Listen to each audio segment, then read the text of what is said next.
Salut à tous et bienvenue à la présentation de cette SA-FX01 Flex HAL BLDC Génération 2 de chez Specna Arms.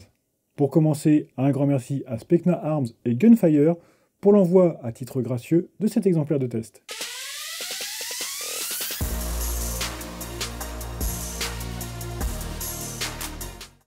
Ce modèle fait donc partie de la seconde génération de la gamme Flex de chez Specna Arms. Cette déclinaison est l'entrée de gamme de la marque qui est construite autour d'un externe en polymère. La réplique est donc basée en interne sur la gearbox renforcée propriétaire HAETER ainsi qu'un ETU programmable HAL, un moteur brushless Dark Matter 27K, une chambre pop propriétaire de type TDC Magnus et son joint Helium Flat Hop Eraser, un canon interne en 6,03 mm et une crosse spécifique Light Ops. De plus, un système de changement rapide de ressort ESA est disponible. Au niveau des coloris proposés, on retrouve le noir, le OD, le tan et le rose. Ce modèle est livré dans une boîte très colorée surmontée de slogans, ainsi qu'une description des principales options. Sur le côté, on retrouve une poignée de transport, des messages légaux et les références du modèle inclus. Sur l'arrière, on retrouve une description du système ESA et plusieurs autres caractéristiques de la réplique. En ouvrant la boîte, on découvre pour débuter une plaquette surmontée d'un QR code renvoyant vers l'ensemble des manuels des modèles Specna Arms, et une seconde qui renvoie vers les différents produits de la marque. Puis une planche d'autocollant,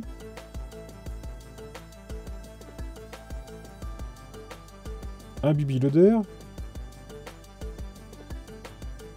une petite clé Allen, un adaptateur mini Tamiya vers Tedin, deux chargeurs, une carte de référence de l'ETU HAL pour aider à sa programmation, et pour terminer, la SA-FX01 Flex BLDC HAL Génération 2. L'ensemble est protégé par un étui en carton à la forme du contenu. Si on fait le tour des matériaux composant ce modèle, on retrouve du métal pour le cache-flamme et le canon externe, le levier d'armement, les différents leviers et la queue de détente. Et on retrouve en majorité un très bon polymère en fibre de nylon renforcé pour le garde-main et les rails, l'ensemble du corps, les organes de visée, la poignée pistolet, la crosse et son tube. Plusieurs marquages Airsoft sont proposés sur ce modèle.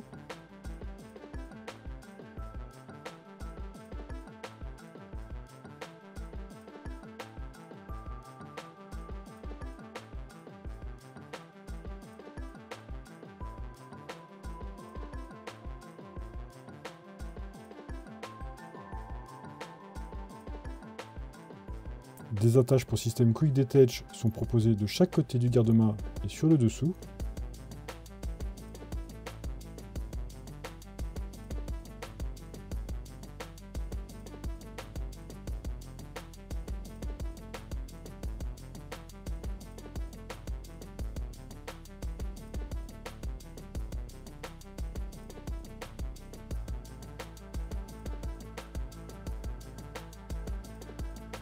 On retrouve le même système d'attache sur la crosse.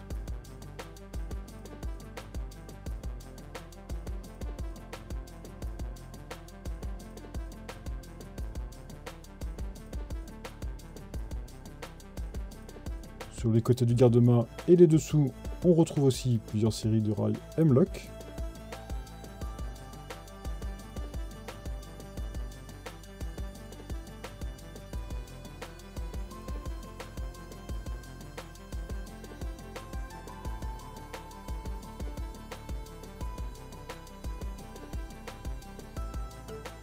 Et deux rails préinstallés Picatinny sont fournis.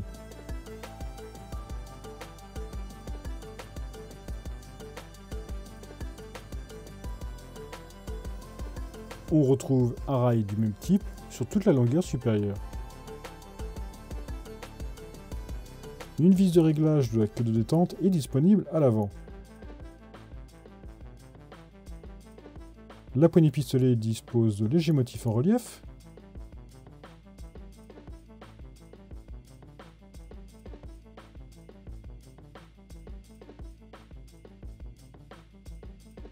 Les positions du sélecteur de tir sont bien marquées et ce dernier n'est pas ambidextre.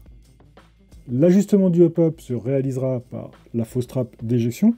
Pour cela, on tire en arrière le levier d'armement. Le bolt catch est fonctionnel, donc la fausse culasse restera bloquée en arrière pour faciliter le réglage.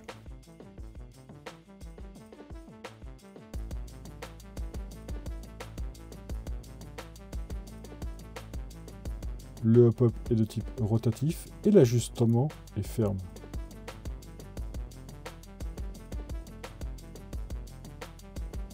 La crosse est ajustable en longueur.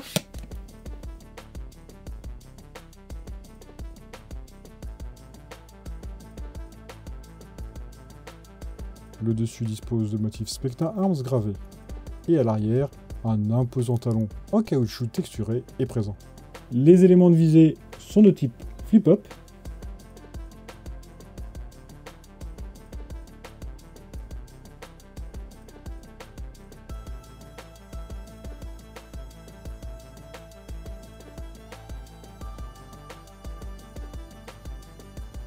Les éléments sont ajustables et ils pourront être démontés.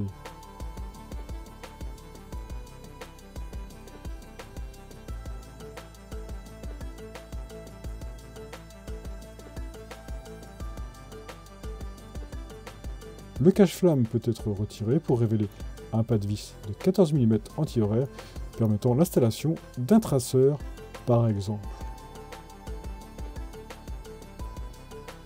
Concernant la sortie et l'entrée du chargeur, rien à redire, l'opération se déroule parfaitement. La finition des deux chargeurs fournis est correcte. Ce sont des mid-cap d'une capacité de 120 coups. Sur les côtés, on retrouve à nouveau des logos Specna Arms gravés.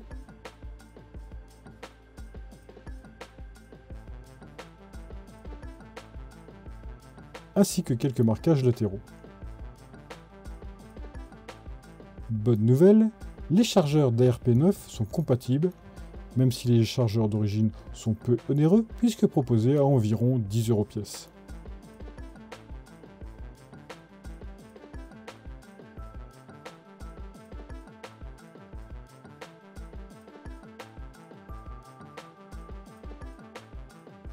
La batterie prendra place dans le tube de crosse après avoir retiré cette dernière.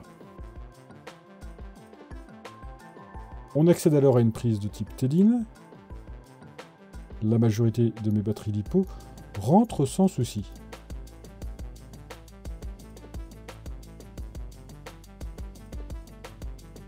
Ainsi que ma batterie Specna Arms, bien sûr. Pour accéder au changement rapide du ressort, il suffit de retirer une vis à l'intérieur du tube.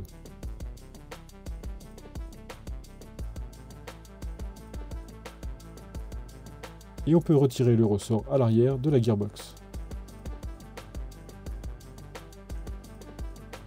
Il se peut que votre réplique ne tire pas à l'achat comme pour moi. Pas de panique, il suffit de la calibrer. Pour cela, il faut se positionner sur Safe et rester appuyé sur la cote de détente jusqu'au signal sonore. Pour rentrer en mode programmation, il faut positionner rapidement le sélecteur de tir de Safe à Full Auto puis Semi. Un signal sonore confirme le début de la configuration. Des bips réguliers vont alors se faire entendre. Le nombre de bips marque la catégorie de réglage en cours. Pour changer de catégorie, on appuie sur la cote détente. Une fois arrivé à la dernière catégorie, on reboucle sur la première.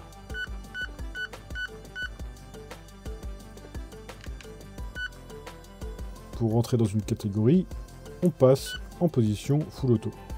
On naviguera alors à présent sur les différentes valeurs de réglage en boucle avec l'appui sur la cote détente avec un nombre de bips qui correspond à la valeur. Pour valider un réglage, on reste appuyé 3 secondes sur la cote détente jusqu'au signal sonore. Pour l'exemple, j'active le mode burst de 3 coups.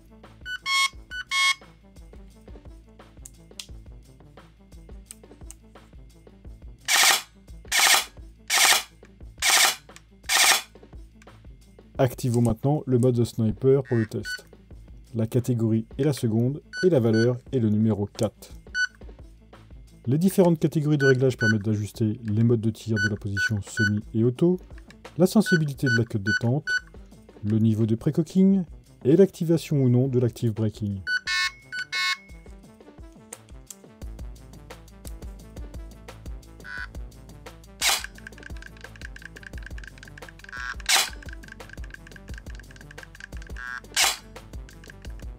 Pour ce dernier exemple, ajustons l'active braking sur une valeur de niveau 5. Pour une démonstration complète de l'ETU HAL, je vous renvoie à la très bonne vidéo dédiée de la chaîne YouTube de Specna Arms.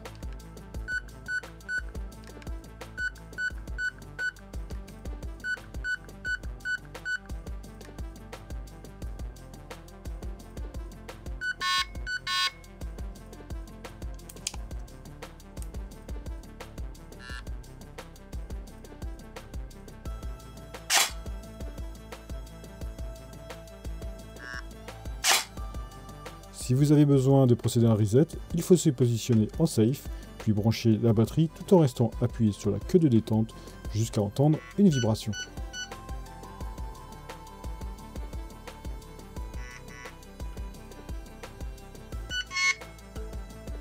Il faudra alors procéder à une nouvelle calibration. Ce test est réalisé avec le ressort M90 de rechange.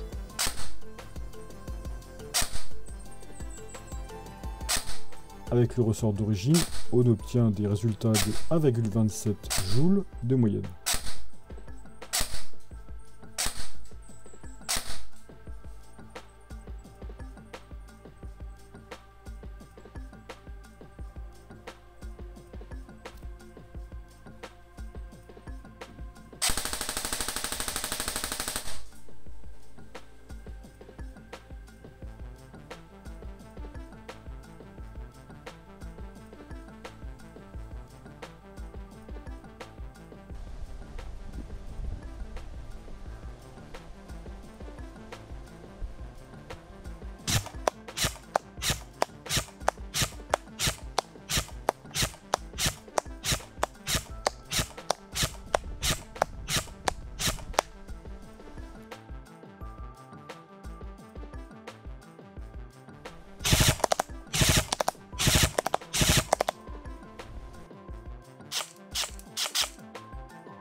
En jeu, j'ai beaucoup aimé cette réplique avec son format compact et sa grande réactivité de tir, surtout sur un terrain aussi fermé où j'ai joué.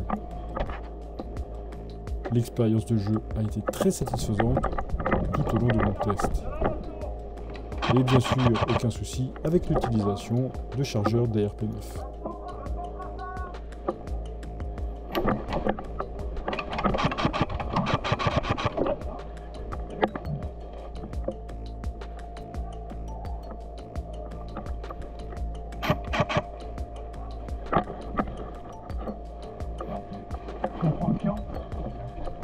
En conclusion, Specna Arms repousse à nouveau le niveau de l'entrée de gamme avec cette SA FX01 Flex BLDC HAL Génération 2.